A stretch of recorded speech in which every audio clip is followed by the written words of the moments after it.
Well folks, I wanted to touch on a couple of bits of automotive news which I haven't discussed in the previous days on the channel. One of them today you will have definitely seen regarding the Bugatti Tourbillon.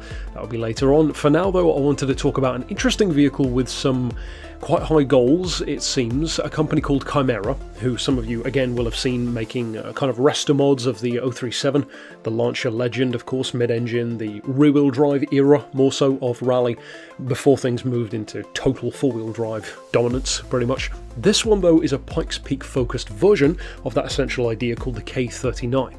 Now, some details are still open-ended. We don't know exactly, for example, the kind of power it's going to be working with, at least from what I could see. It's possible that it will use a similar turbo supercharger combination of a 2.2 four-cylinder, as some of their models already do, like the Evo37 and the Evo38. One of those in particular already has up around 600 horsepower, so chances are this will be even higher than that, and doubtless have a lower weight as well. They did specifically mention the Volkswagen's record, the IDR, a 7-minute 57 up the Pikes Peak, so talking about that is a bit of a specific thing to do if you're not going for the overall record, the overall goal. So it's entirely possible, if not probable, that they are going to be doing that. So this, to me, is a very cool time to be living in at the moment. We've seen a few Resto Mods here and there, kind of in the 2000s era. You had stuff like the Eagle E-Type, the Eagle Speedster, but now we're seeing more and more of these popping up.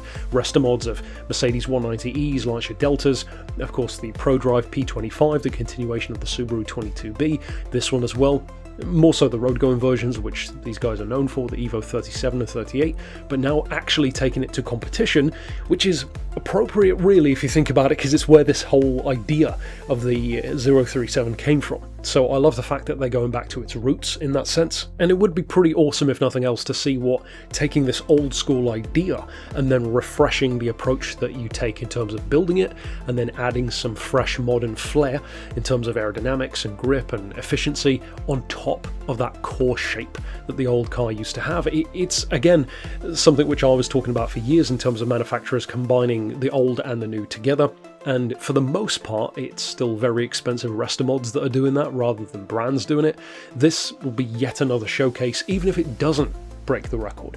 You already know it's going to be damn quick and really good looking at the same time, and if nothing else, it's probably a pretty good advertisement for them as a brand as well, for people who maybe somehow haven't heard of them yet. Ultimately though, that's it for this bit of news. Of course, stick around later on today, wherein I will be giving some of my thoughts on the Bugatti Tourbillon. But that's it for this bit of news. Of course, I'll see you next time with more, and for now, thanks for watching.